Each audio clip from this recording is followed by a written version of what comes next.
It's now time to take a look at stories making headlines on Nigerian newspapers. And in the studio with me, I have joining me here, journalist Odufowokan. Thank you so much for being here. It's good to see you again. It's a pleasure. And also, Dr. Ekere, lecturer from the University of Lagos. Thank you. It's good to see you again. Yeah, good morning. All right, so let's quickly get into what the papers are reporting this morning. The first newspaper here with me is the Punch newspaper, says Electoral Act, National Assembly plans appeal, tackles Judge. Malami insists on amendment. But the Speaker Bojabiamila asks Attorney General not to tamper with Electoral Act. Court ruled that the provision be deleted, not part of our law. That's according to the Attorney General. The next newspaper is This Nigeria. This Nigeria says nullification of Section 84, subsection 12. National Assembly knocks federal government, appeals judgment, reps blast, judge, petition, NJC. Minister insists on implementing court judgment. The next is Nigeria Tribune. Also has it screaming headline here, Electoral Act, National Assembly to appeal judgment on Section 84, subsection 3. We're working to implement court order. That's according to the Attorney General of the Federation. Blueprint newspaper is next. Electoral Act. Federal government moves to delete Section 84, subsection 12. National Assembly goes on appeal. Interesting. Now, Daily Times. Electoral Act, again, implementation of court ruling still in progress. That's according to the AGF Malami. The National Assembly case resolves to appeal judgment against Section 84, subsection 12, reports judge to National Judicial Commission. Leadership newspaper is next. Here, national chairmanship, APC governors concede to President Muhammad Buhari on consensus candidates, say will support president's anointed aspirant, and pressure mounts on other aspirants to step down ahead of convention. And May Malabuni meets senators today. That's the leadership newspaper there. APC chairmanship, that's Daily Trust, which is next. It says APC chairmanship, governors bow to President Buhari, agree on Adamu. President gives them 24 hours to finalize unity list. That's an interesting one there. Vanguard newspaper is next. APC convention.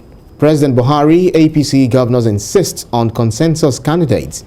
Governors trade off national chairmanship for presidency. We're in the process of picking consensus candidates as governors and say anyone against consensus won't be stopped from contesting. Interesting. I promise to support President Buhari's candidate for chairmanship. That's it. The next is the Nation newspaper, which has as a headline there, President Buhari, governors agree on Adamu as consensus chair. Senator Nnamani South, Senator Kiari North endorsed as deputy chairman on unity list. No election at convention. Other chair aspirants to get refund of nomination fee. And above the nameplate of the Nation newspaper, we got Soyinka, the Nobel laureate, the cries protest over OAU VC. Agitation's crazy. Well, I know our lecturer here will also want to weigh in on that. Daily Sun is next. PDP governors roar over bad state of affairs. List President Buhari's failures, urge Nigerians to reject APC in 2023. That's according to the PDP. And above the right on the air of the newspaper, APC governors bow to President Buhari on choice of chairman. Will back whoever president supports. That's the Daily Sun. The Guardian newspaper, PDP governors resolve to change leadership in 2023. That's it there on the Guardian newspaper. The next newspaper is First News. Soludo inheriting 109 billion naira debt, 300 million naira cash from former Governor Obiano. EFCC seeks collaboration with ex-CBN governor on fact-finding source. You can read more on that. News Direct, illegal bunkering will fight economic saboteurs to stand still. IGP, as IGP's team arrests 42 suspects, impounds 41 trucks, illegal petroleum products. That's News Direct. Next is the penultimate one here is Business Day. Nigeria faces slower economic growth in 2022. There's a cause for concern. Business Day. And the last but not the least, national economy. Energy crisis threatens Nigeria's 2022 GDP projection as productivity declines. The national economy, energy crisis threatens Nigeria's 2022 GDP projection as productivity declines. So let's get talking about what the newspaper reported. Let me see, I think something on the Nation newspaper interests me, and I'll be starting with you, Odufowokan. Buhari, governors agree on Adamu as consensus chair. What do you make of that? We had it coming all along, and it is politics. You see, largely politics is the business of give and take. So the president, for a while now, have been hammering on the need for consensus. He has his reasons. To him, that to prevent the party going into crisis in a crucial time, like we are in now. It's the eve of an election year.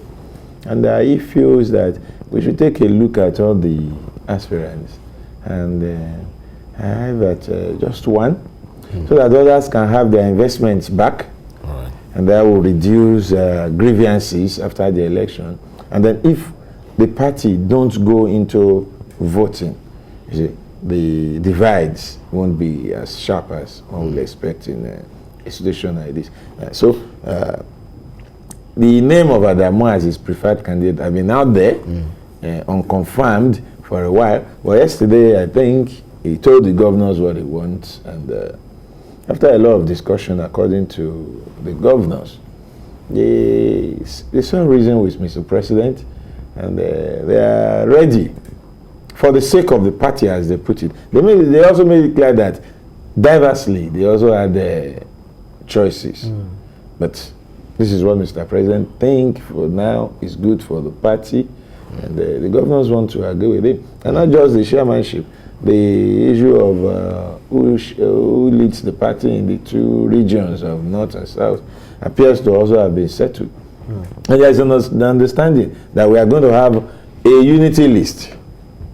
So between now and tomorrow, 24 hours we had, the governors have to sit down together with other stakeholders and draw a list. Let's have your man, bring your person who is from the south. Let's look at the east, what is good for the party. The various blocks, especially the parties that came together to form the APC, right, also chip in their various interests. And the collation of all these interests and aspirations would culminate in what the president has described as a unity list, expected to be taken to the convention for possibly ratification. Right. However, there is already a proviso that those who may find this consensus arrangement unacceptable will not be stopped from contesting at the convention. But you know, in politics, you read body languages. So if the governors who controls the chunk of the delegates are telling you, we are agreeing with Mr. President, I don't see anybody who will be looking elsewhere to oppose that arrangement. Well, just like Dari said, it appeared that there was just going to be some sort of a rancor among the governors, being divided over certain things. Well, now it looks like they are now getting together to unite over one certain cause rather. Senator Nnamani South, Senator Ekere North endorsed as deputy chairman on unity list. So this unity list ahead of March 26th. Yeah, for me, it's a good development for the party in the sense that a full-blown election would have actually thrown this party to a deeper crisis, and but it's not a good development for democracy. Yeah, I was just going to call your attention. Yeah, because we must understand that this leads a consensus of a thing is mainly between the governors and the president. The people are left out. They don't have a say. So when you talk about stakeholders in this particular instance, the stakeholders are simply the governors. Is it not even democratic if you try to avoid, the fallout, any kind of this, what's it called, disagreement that will fall out, that could fall out of the convention, just to save yourself from the hula bangers? No, how do you tell? You first of all go into the election. Whatever comes out of it, you manage it. You must have a management mechanism for taking care of such issues. Now, at the time you disenfranchise people from being part of the process, then you are already, try to stiffen democracy. No, it's not disenfranchisement. It is. As it is now. Sitting, at a round table. Yeah, who are the people sitting? And then agreeing on. No, this particular one, who are the people sitting is the issue. It's the governors. I'm not aware of any local government chairman there. And in any case, must it even be the elected officers? The people who should own the party. But the way it is practiced now, the party practically belongs to the governors and the president. The people are not there. So they don't practically have a say. It is, even in terms of choice of delegate, it's more or less the work of the governor. So at the end of the day, the people are left out. That's why I say it does not all go away for democracy. But for the party, yes, because it's going to knit the party together more. Because ordinarily, the kind of division that would have arisen as a result of going into a full-blown election is going to be avoided in this particular instance, as long as they have reached an agreement with Mr. President on who should be their choice in terms of chairmanship and all the others that will follow. Even if there's going to be election for the other offices, I don't think there will be much hullabaloo, because at the end of the day, all the issues that would have raised critical, engagement is really on the chairmanship and perhaps maybe secretary. When you finish with the chairman and the other vice or deputy, whatever, the secretary, then the whole thing is over. So I think for them, kudos to them, that so far they've been able to key into this arrangement. But I think we should make effort to deepen democracy the more. Right. Well, so it's just one thing. He raised concern about some people who might not be, he's not so satisfied with the fact that it's not democratic, according to him. But then other chair aspirants... No, don't get me wrong. I didn't say it's not democratic. Not so democratic. I qualified it. So other chair aspirants to get refund of nomination fee. Is that a good development? Yeah, I said that earlier. And it's a good development. But let me say something about this being good or bad. Whatever enriches the party, whatever makes a party more cohesive is actually good for democracy, in the sense that the consensus arrangement is part of our constitution now. Right. So it becomes democratic. It becomes constitutional. We have the opportunity of stopping it. Our elected representatives, we elected them. Either we want to agree with that or not. They are representing us. They could have said, no, all we want is elections. Then they will kill that. But it got into our books. So it becomes democratic. It is constitutional. I'm talking about stakeholders. The party, if they are to go into an election, who are the people who vote? Delegates. These delegates are almost unpicked by the governors and other party leaders. I'll say that. Almost unpicked. Where did you hear of any delegate elections in the real sense of it before this? Where, except for the fear over the newly passed Electoral Act and the raging controversy over it. I'm hearing that APC may even prevent appointees from voting at this election. It's in their own interest. Because should they allow political appointees to vote on Saturday and the court overrules the earlier order, deleting that section from the constitution, every action here becomes null and void. So based on the raging controversy, political appointees may not vote. But if you look at those who are even statutory delegates of the party, how did they emerge as delegates? Through the influences of these governors and other stakeholders we talk about. So the consensus arrangement and the delegate voting that will have happened, I see little or no difference. So if in the interest of the party, if in the interest of their own political aspirations for 2023, they're able to sit down and talk about it. All I want to say is there is just one man who feels I'm not pleased by this arrangement. They should allow such a person to have his day at the election. I think that's also part of what they are considering. Saying, aspirants, you get your money back. A good development.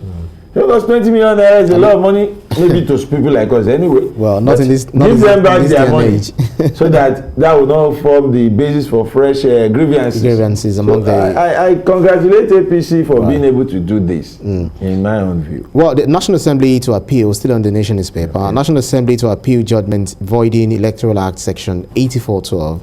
And then court can't stop lawmaking. That's the rider. So looking at it vis-a-vis the convention on March 26th, and other political parties, is it because we thought we actually laid it to rest? Well, there's nothing wrong with the things still being in the public domain.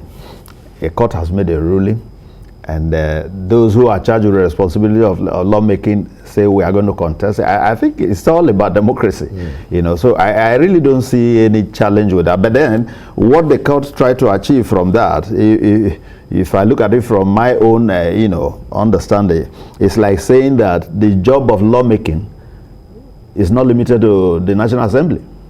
That even the Attorney General can as well make laws. That's the meaning, because if Attorney General has issue, or the President or whoever has issue with a law that has been passed, I expected that there should have been, the other move. Just like the President who signed a particular act will say, okay, I want this section of it reviewed and all of that. But if it is about the Attorney General, just delete it. Just sit in your office and delete this, and that becomes law. It's as good as he has made a law, or is part of the lawmaking process. So I think, yes, it's what contested. All right, I want you to quickly weigh in on this. Above the nameplate, Soyinka decries protest over OAUVC, agitation's crazy. That's what he says. Because you are, from the citadel of learning, what would you say to this, in just 1 minute? And I'll get his own voice. It's okay. Although I don't know the background is coming from, but I think that the point really, people were protesting that they needed somebody from that particular community, or the entire area called Ife, to be vice chancellor. And this goes through a process. I don't think it's a thing about patronage. It's about those who applied. I don't know how many of their own persons applied, and a team was actually constituted to select. And if that team has come out with a fair judgment based on the names that were presented, I think that protest will really be unfounded. The safest thing to do would have been to see how they can, within themselves, find a way to project somebody the next time. After all, they host the university. So the question of who becomes a VC does not take the university away from their community. So, well, seeing all that we saw, all the drama that we saw, even though they say those guys were dramatists, they were just actors and actresses, out there. But the gods were not allowed to sleep. The gods were taken to the campus, just yesterday. The day before. Do you think? It's a university environment. Even before news broke that those were men acting, I suspected it could be. But like Prof said, Soyinka, there are some things that should not happen in a citadel of learning. Right. The protests, either dramatic or real, over the choice of VC based on tribal sentiment is quite disappointing. We should not be seeing things like that. If we don't want ethnicity in our national life, the last place we should have it is in the universities. All right, makes sense. So thank you very kindly, journalist Odufowokan, for your contribution, and Dr. Dan Ekere, lecturer from the University of Lagos. Thank you so much. Thank you. Do not take the gods to the citadel of learning again. It's not the right thing to do according to what he said. Care of. Yeah, thank you.